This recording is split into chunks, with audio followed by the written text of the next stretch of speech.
Hi students. So ఇవాళ సెషన్లో మనం చూడబోయే టాపిక్ ఏంటి అండ్ ఇంతకుముందు సెషన్లో మనం చూసిన టాపిక్స్ ఏంటి అంటే కంప్లీట్ హార్డ్వేర్ గురించి, వాటి యొక్క పార్ట్స్ గురించి మనం చూడడం జరిగింది. సో ఈ సెషన్లో మనం కవర్ చేయబోయే టాపిక్స్ ఏంటి అంటే మీకు స్క్రీన్ ఆల్రెడీ వస్తున్నాయి చూడండి. సో కంప్యూటర్ యొక్క అంటే సిపియూ యొక్క front side back side connections ఎట్లా ఉంటాయి అండ్ ఏ టైప్స్ ఆఫ్ మనం మెమరీ యూనిట్స్ చూస్తూ ఉంటాము అండ్ టైప్స్ ఆఫ్ మెమరీస్ ఎలా ఉంటూ ఉంటాయి, స్టోరేజ్ ఎట్లా జరుగుతుంది, సాఫ్ట్వేర్ అంటే ఏంటి, వాటి యొక్క టైప్స్ ఏమున్నాయి అనేది ఈ సెషన్లో మనం చూడబోతాం. ఓకేనా? సో ప్రతి కాన్సెప్ట్ కూడా చాలా ఇంపార్టెంట్ అమ్మా. మీరు ఏ లైన్ క్లాస్ ఉంటున్నప్పుడు ఏ లైన్ రాసుకోవాలన్నా సరే క్లాస్ పాజ్ చేసుకొని రాసుకోండి. అదవుతుందా? స్పేస్ బార్ ప్రెస్ చేస్తే క్లాస్ పాజ్ అవుతుంది. సో మీరు తల దించి మళ్ళీ ఒక పాయింట్ రాసి తల ఎత్తే లోపు ఏదైనా ఒక పాయింట్ మిస్ అయ్యే ఛాన్స్ ఉండొచ్చు. సో అందుకని మ్యాక్సిమం క్లాస్ జరుగుతున్నప్పుడు మాత్రం రాసుకోవద్దు. ఒక సెకండ్ 2 సెకండ్స్ టైం పట్టింది, ఆటోమేటిక్గా క్లాస్ పాస్ చేయండి, ఆ పాయింట్ రాసుకొని ఆ తర్వాత మళ్ళీ కంటిన్యూ అవ్వండి. ప్రతి పాయింట్ చాలా ఇంపార్టెంట్ మనకి, రైట్? సో చూడండి, మీకు ఇప్పుడు స్క్రీన్ మీద కనిపిస్తోంది ఏంటంటే system front side back side ఎలా ఉంటుంది కనెక్షన్స్ అనేది చూపించము, అవునా? సో ఇక్కడ మీకు ఎలా ఉంటుందంటే చూడండి ఒకసారి. సో మీకు బ్యాక్ సైడ్ ఫ్రంట్ సైడ్ ఎలా కనెక్షన్ ఉందంటే ఫ్రంట్ సైడ్ వచ్చి మనకు ఒక పెద్ద పవర్ బటన్, అంటే పెద్ద బటన్ ఒకటి చిన్న బటన్ ఒకటి కనిపిస్తుంది. దాన్ని పవర్ ఆన్ బటన్ అంటాం, పెద్ద బటన్. చిన్నది ఏదైతే ఉందో దాన్ని రీసెట్ బటన్ అంటాం, అంటే రీస్టార్ట్ కోసం వాడుతుంటారు. బట్ కాకపోతే మనం సిస్టమ్ ఆన్ చేయడానికి ఏం చేస్తారంటే పెద్ద బటన్ అనేది దాన్ని ప్రెస్ చేస్తే సిస్టమ్ ఆన్ అవ్వడం జరుగుతుంది. కానీ ఆన్ ఆర్ ఆఫ్ స్విచ్ అని పిలుస్తాం, కానీ ఆఫ్ చేయడానికి అది యూజ్ చేయకూడదు. ఓకేనా? దానికి ఫర్దర్గా మీకు స్టెప్స్ వస్తాయి, అప్పుడు తెలుస్తుంది క్లియర్గా. రైట్, నెక్స్ట్ చూడండి. సిస్టమ్ బ్యాక్ సైడ్ వచ్చి మనకి ఇట్లా కనిపిస్తుంది ప్యానల్ అంతా కూడా. సో దాని యొక్క డిఫరెంట్ కనెక్షన్స్ ఏంటంటే ఫర్దర్ సెషన్స్లో మనం చూద్దాము. అండ్ పైన కనిపించే మీకు బాక్స్ ఏదైతే ఉందో ఆ బాక్స్ మీకు రైట్ సైడ్ కనిపించారు, దాన్నే ఎస్ఎంపిఎస్ అంటాం, స్విచ్ మోడ్ పవర్ సప్లై అంటాం. ఓకేనా? సో బయట నుంచి వచ్చిన ఆల్టర్నేటింగ్ కరెంట్ అనేది డీసీ డైరెక్ట్ కరెంట్గా మార్చేది ఆ డివైస్ అనమాట కంప్యూటర్. ఓకే, సో ఇప్పుడు అసలు సిస్టమ్ బ్యాక్ సైడ్ కనెక్షన్స్ ఎట్లా ఇవ్వాలి అనేది చాలా మందికి ఐడియా ఉండదు. ఇవి తెలుసుకుంటే మీరు రేపు ఫ్యూచర్లో ఏదైనా చిన్న చిన్న కనెక్షన్స్ ఏమైనా మిస్ మ్యాచ్ అయినా లేదా ఇచ్చుకోవాలన్నా కూడా మీరు హ్యాపీగా జాయిన్ చేసుకోవచ్చు. చూడండి ఒకసారి. సో ఫస్ట్ మీకు ఏవైతే ఈ సర్క్యులర్ షేప్లో కనిపిస్తున్నాయో వాటిని PS/2 అంటాం. P/2 అంటే పర్సనల్ సిస్టమ్ అంటాం దాన్ని. ఓకేనా? సో PS/2 అంటూ ఉంటాం ఆ టెక్నాలజీ. గ్రీన్ కలర్ వచ్చి మనకి మౌస్ కనెక్టెడ్గా వాడతాము. వైలెట్ కలర్ వచ్చి మనకి పర్పుల్ కానీ వైలెట్ కలర్స్లో ఉంటాయి.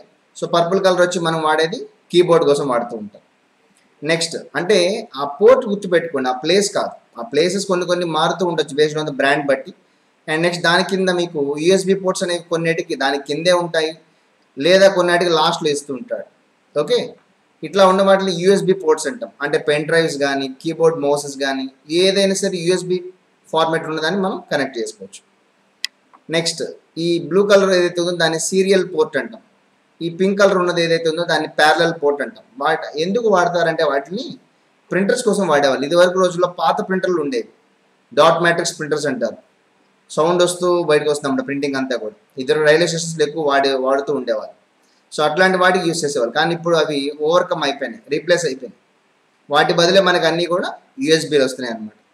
నెక్స్ట్ దాని కింద ఏదైతే లైమ్ సియాన్ కలర్లో ఉందో దాన్ని VGA పోర్ట్ అంటాం.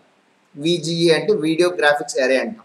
అదేంటి అంటే మనకి ఏదైతే మానిటర్స్ డిస్ప్లే యూనిట్స్ అంటే మానిటర్లు కానీ టీవీలు కానీ ప్రొజెక్టర్లు కానీ ఇట్లాంటివి ఏవైతే డిస్ప్లే యూనిట్స్ ఉన్నాయో అట్లాంటి వాటికి కనెక్ట్ చేయడానికి యూజ్ చేస్తుంటాం. దానికి ఒక బ్లూ కేబుల్ వస్తుంది, రెండు వైపులో కూడా బ్లూ పిన్ ఉంటుంది. సో ఒక సైడ్ ఈ సిపియూకి, ఇంకో సైడ్ తీసుకొచ్చి మానిటర్కి కనెక్ట్ చేస్తాం. ఓకేనా? నెక్స్ట్ దాని తర్వాత యూఎస్బి పోర్ట్స్ ఉంటాయి మళ్ళీ మనకు. అండ్ యూఎస్బి పోర్ట్స్కి పైన ఏదైతే ఒక ఎం షేప్లో జాక్ లాగా ఉందో దాన్ని మనం ల్యాన్ పోర్ట్ లేదా ల్యాన్ కార్డ్ అంటాం. ఈథర్నెట్ కార్డ్ అన్నా ల్యాన్ కార్డ్ అన్నా NIC కార్డ్ అన్నా ఒకటే. అంటే మన కంప్యూటర్ ఏదైతే ఉందో సిపియు, ఆ సిపియు వేరే సిస్టమ్తో అంటే వేరే కంప్యూటర్తో కానీ లేదా ప్రింటర్తో కానీ కమ్యూనికేట్ చేయాలి అంటే, నెట్వర్క్లోకి రావాలి అంటే ఆ పోర్ట్లోనే మనం కేబుల్ అనేది ప్లగ్ చేస్తాం. అదేవిధంగా సో మన సిపియూకి బయట నుంచి ఇంటర్నెట్ కనెక్షన్ తీసుకొచ్చినా ఆ పోర్ట్లోనే ప్లగ్ చేస్తాం. లేదు మన కంప్యూటర్ వేరే కంప్యూటర్తో నెట్వర్క్లో ఉండాలి అనుకున్నప్పుడు ఆ పోర్ట్లోనే మనం కేబుల్ అనేది కనెక్ట్ చేసి యూజ్ చేస్తూ ఉంటాం. నెక్స్ట్ లాస్ట్లో ఉంది చూడండి, ఒక 3 పిన్స్ ఉన్నాయి రౌండ్గా, వాటిని మల్టీమీడియా పోర్ట్స్ అంటాం. అంటే ఫస్ట్ ఏదైతే స్టార్టింగ్ కింద ఉందో పింక్ కలర్లో అది మైక్.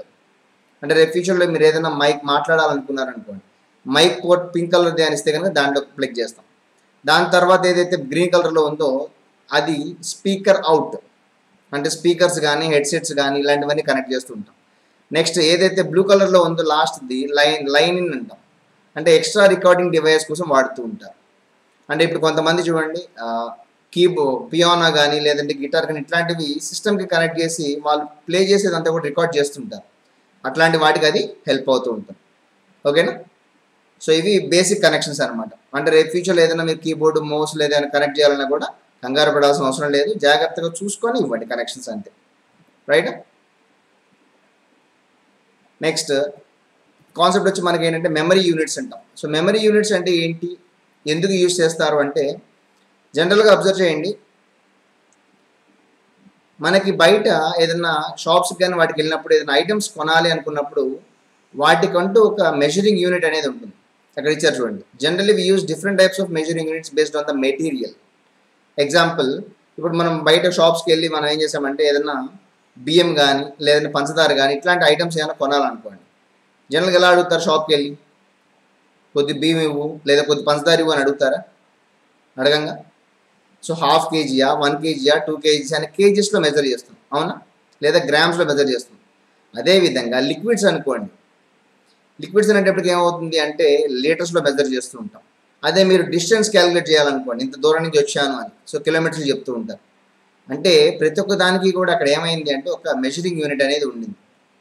అదేవిధంగా మన కంప్యూటర్లో కూడా మనం స్టోర్ చేసే ఇన్ఫర్మేషన్కి ఒక మెజరింగ్ యూనిట్ అనేది ఇవ్వడం జరిగిందనమాట.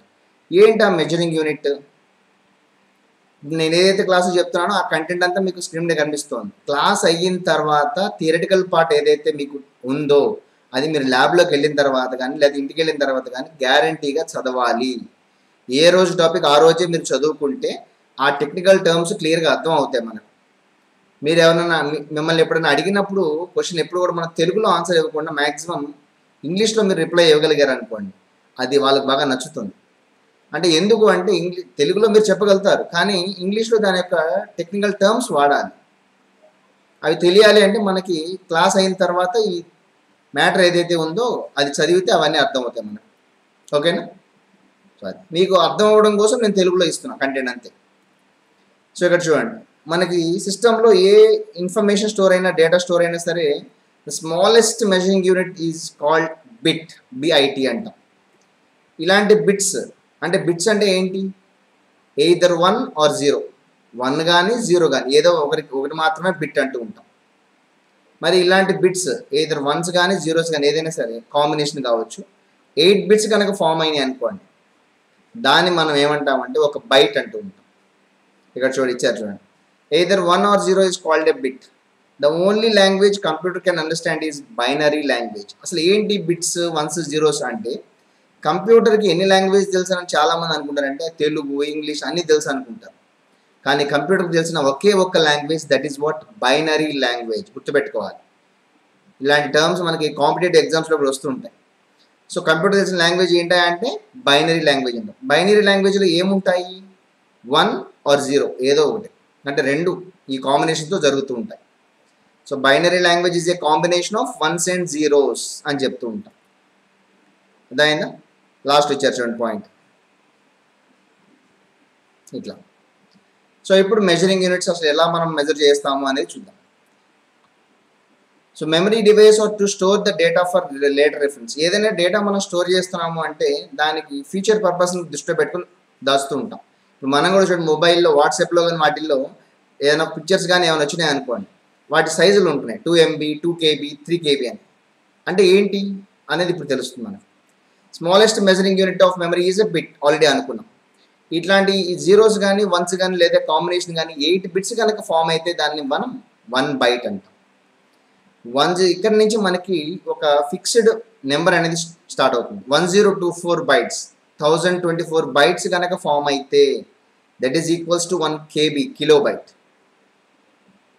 అలాగే 1024 kilobytes కనుక ఫామ్ అయితే దాన్ని మనం 1 మెగాబైట్ అంటాం.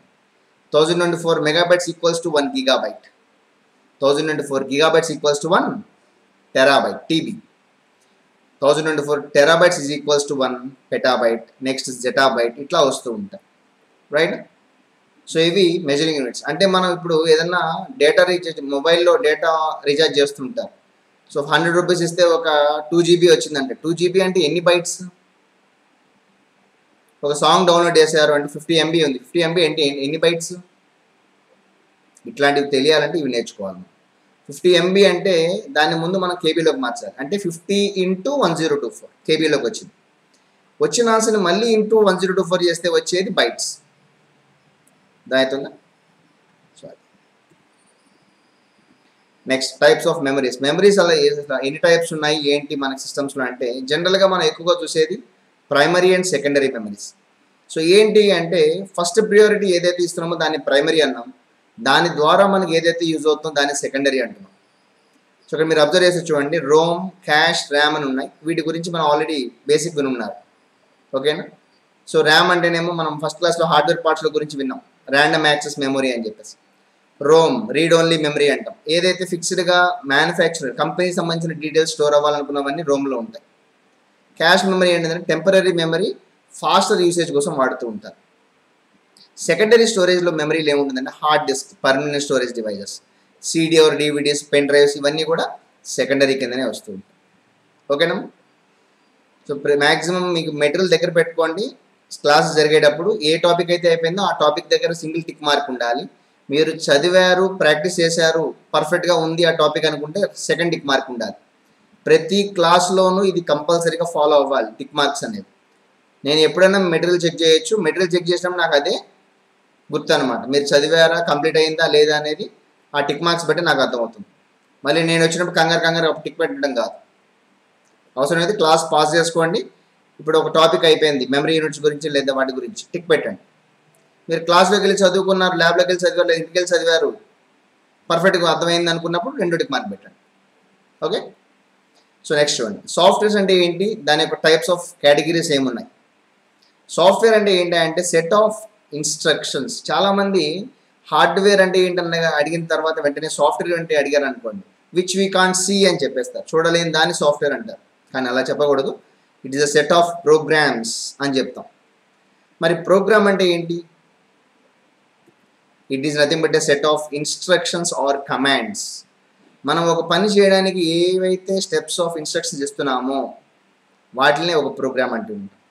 ఇట్లాంటి ప్రోగ్రామ్స్ అన్నీ కలిస్తే వచ్చేది ఒక సాఫ్ట్వేర్ అవుతుంది. దాని చిన్న ఎగ్జాంపుల్ ఇచ్చారు చూడండి ఇక్కడ. ఎడిషన్ అనే ఒక పని నేను చేయాలనుకున్నాను. ఎడిషన్ అనేది ఒక చిన్న టాస్క్ అనమాట, అది నేను చేద్దాం అనుకున్నాను.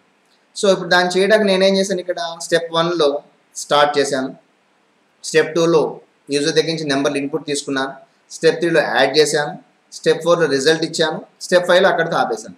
అంటే ప్రతి స్టెప్ మనం చెప్పాల్సిందేగా, అంతేగాని కంప్యూటర్కి లేదా క్యాలిక్యులేటర్కి తనంత తాను చేసేస్తుందా? చేయలేదు కదా. సో ఇట్లా మనం స్టెప్స్ అన్ని ఇస్తుంటాం. ఈ సెట్ ఆఫ్ స్టెప్స్ అన్ని కలిపితే వచ్చేది ఒక చిన్న ప్రోగ్రామ్. అంటే ఎడిషన్ అనేది ఒక ప్రోగ్రామ్. మీరు మాట్లాడాలి, మీరు చెప్పాలి. ఎడిషన్ అనేది ఏంటిది? ప్రోగ్రామ్. ఇప్పుడు ఇదే విధంగా ఎడిషన్లో ఎలాగైతే మనకి స్టెప్స్ ఉన్నాయో అదేవిధంగా సబ్ట్రాక్షన్, మల్టిప్లికేషన్, డివిజన్లో కూడా ఏముంటాయి? స్టెప్స్ ఉంటాయిగా. మరి వాటిని కూడా ఏమనొచ్చు? ఎడిషన్ అనేది ఒక ప్రోగ్రామ్ అన్నప్పుడు సబ్ట్రాక్షన్, మల్టిప్లికేషన్, డివిజన్ కూడా ఏమనొచ్చు? ప్రోగ్రామ్స్ అనొచ్చుగా. సో ఈ అన్ని ప్రోగ్రామ్స్ కనుక కలిపితే మనకు వచ్చేదాన్ని ఏమంటారంటే సాఫ్ట్వేర్. చూడండి కింద ఇచ్చారు అది.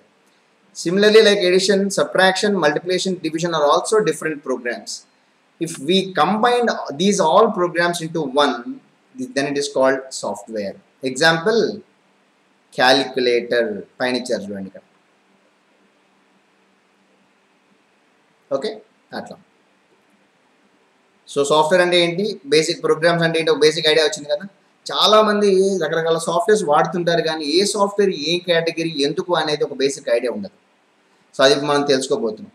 మీకు జరిగే ప్రతి టాపిక్ కూడా డీప్గా రూట్స్ నుంచి ఇవ్వడం జరుగుతుందమ్మా. మీరు ఎంత ఎఫెక్టివ్గా బ్యూటిఫుల్గా నేర్చుకుంటే అంత అవుట్పుట్ బాగుంటుంది. చూడండి సాఫ్ట్వేర్స్లో మనకి జనరల్గా 2 టైప్స్ ఆఫ్ సాఫ్ట్వేర్స్ ఉన్నాయి. మీకు మెటీరియల్లో 3 టైప్స్ ఇచ్చాను, బట్ ఎక్కువగా మనం వినేది 2 రకాలు వింటూ ఉంటాం. ఏంటా అంటే first one is system software.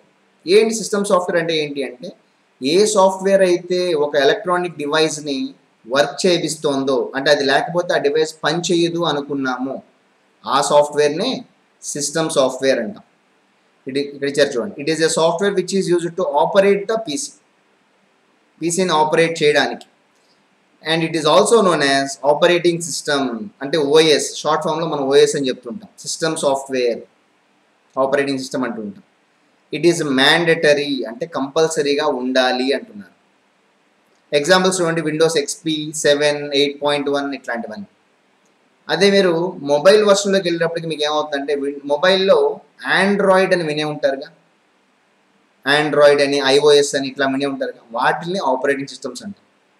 అంటే అది ఉంటేనే ఆ డివైస్ పనిచేస్తుంది అనమాట. అది నెక్స్ట్ కేటగిరీ ఏంటంటే అప్లికేషన్ సాఫ్ట్వేర్స్. ఏ సాఫ్ట్వేర్ ద్వారా అయితే ఒక పర్టికులర్ పని, మనం ఒక పర్టికులర్ టాస్క్ చేస్తున్నామో ఆ సాఫ్ట్వేర్ని అప్లికేషన్ సాఫ్ట్వేర్ అంటాం. అంటే ఇప్పుడు సిస్టమ్ సాఫ్ట్వేర్ లేకపోతే డివైస్ పనిచేస్తుందా అంటే పనిచేయదు, ఎందుకంటే దాని మీదే రన్ అయ్యేది మనం. అదే అప్లికేషన్ సాఫ్ట్వేర్ లేకుండా సిస్టమ్ పనిచేస్తుందా అంటే పనిచేస్తుంది. ఎగ్జాంపుల్ చెప్తా చూడండి. ఇక్కడ ఇట్ ఈజ్ ఆప్షనల్ అన్నాం. ఇప్పుడు నేను ఫర్ ఎగ్జాంపుల్ కంప్యూటర్లో నేను ఏం చేద్దామనంటే కొన్ని సాంగ్స్ కానీ వీడియోస్ కానీ ప్లే చేద్దాం అనుకుని, నాకు ఒక ప్లేయర్ అనేది కావాలి, విఎల్సి ప్లేయర్ అనేది కావాల్సి వస్తుంది. అదే నేను ఒక డ్రాయింగ్స్ వేయాలనుకున్నాను, పెయింట్ లేకపోతే ఆటోక్యాడ్ ఇట్లాంటి సాఫ్ట్వేర్స్ కావాలి. నా రెజ్యూమ్, నా బయోడేటా ప్రిపేర్ చేసుకోవాలనుకున్నాను, I need an MS Word. ఒక క్యాలిక్యులేషన్ సంబంధించిన ఏదైనా చేద్దాం అనుకున్నాను, ఎంఎస్ ఎక్సెల్ అనేది కావాలి. ఇట్లా రకరకాల పర్పసెస్కి రకరకాల సాఫ్ట్వేర్స్ నేను వాడుతూ వస్తున్నాను. అంటే అవి లేకపోతే సిస్టమ్ పనిచేయదా అంటే పనిచేస్తుంది, కానీ ఆ పని మాత్రమే మనం చేయలేము. అర్థమైందా? సో ఇట్లా బేస్డ్ ఆన్ కేటగిరీ బట్టి మనం ఏ సాఫ్ట్వేర్ ఏంటి అనేది మనం చెప్పొచ్చు. ఇప్పుడు మొబైల్లో మనం తీసుకుంటే వాట్సాప్, ఫేస్బుక్, జొమాటో, ఐఆర్సిటిసి ఇట్లాంటి యాప్స్ అన్నీ కూడా మనకి ఏంటంటే జస్ట్ అప్లికేషన్ సాఫ్ట్వేర్స్. అంటే వాటిని యూస్ చేసి మనం కొన్ని పనులే చేస్తుంటాం. అంతేగాని ఇప్పుడు వాట్సాప్ లేకపోతే ఫోన్ పనిచేయదా? పనిచేస్తుందా పనిచేయదు? వాట్సాప్ లేకపోతే కొంతమందికి పనిచేయదు, ఎందుకంటే అదే ప్రపంచం అనమాట వాళ్ళు. సో అందుకని అలా కాకుండా ఆండ్రాయిడ్ అనేది ఉంటుంది. ఆండ్రాయిడ్ అంటే చూడండి, ఆండ్రాయిడ్ లేకపోతే ఫోన్ అనేది పనిచేయదు, ఐఓఎస్ లేకపోతే యాపిల్ ఫోన్స్ పనిచేయవు. ఇట్లా ఒక డెడికేటెడ్ సాఫ్ట్వేర్ అనేది ఉంటుంది, రైట్? సో ఇప్పుడు ఏ కేటగిరీ ఆఫ్ సాఫ్ట్వేర్ని ఏం చెప్పాలి అనేది మనకు బేసిక్ ఐడియా వచ్చింది కదా. ఏ సాఫ్ట్వేర్ ద్వారా అయితే మనం డివైస్ని రన్ చేస్తున్నామో దాన్ని సిస్టమ్ సాఫ్ట్వేర్ అన్నాం. ఏదైతే ఒక పర్టికులర్ పని కోసం మనం వాడుతున్నామో దాన్ని అప్లికేషన్ సాఫ్ట్వేర్ అన్నాం. ఓకే, అప్లికేషన్ సాఫ్ట్వేర్స్ అన్నీ కూడా సిస్టమ్ సాఫ్ట్వేర్ మీదనే రన్ అవుతూ ఉంటాయి. సో ఇక్కడ వరకు ఒకసారి థియరిటికల్ పార్ట్ కానీ కంటెంట్ అంతా చదువుకొని ఏమన్నా బేసిక్ డౌట్స్ ఉండే కనుక మీరు క్లియర్ చేసుకోండి. మీరు చదివేటప్పుడు కూడా రెగ్యులర్ సబ్జెక్ట్స్ కానివ్వండి, ఇలాంటి కోర్సెస్లో కానివ్వండి, ఏదైనా ఒక చదివేటప్పుడు పెన్ కానీ పెన్సిల్ కానీ దగ్గర పెట్టుకొని ఆ కీవర్డ్స్, ఆ పాయింట్స్ అండర్లైన్ చేసుకుంటూ చదువుతూ ఉంటే మనకు బాగా ఎఫెక్టివ్గా అర్థమవుతుంది. చదవండి. ఒకసారి డౌట్స్ ఏమైనా ఉంటే కనుక ఒకసారి సార్ని అడిగి మీరు క్లియర్ చేసుకోండి. ఓకేనా? ప్రతి పాయింట్ చాలా ఇంపార్టెంట్ అండి. సో మీరు ఎంత నీట్గా వినగలిగితే అంత బాగా అర్థమవుతాయి ఛాన్సెస్ ఉంటూ ఉంటాయి, రైట్? Thank you.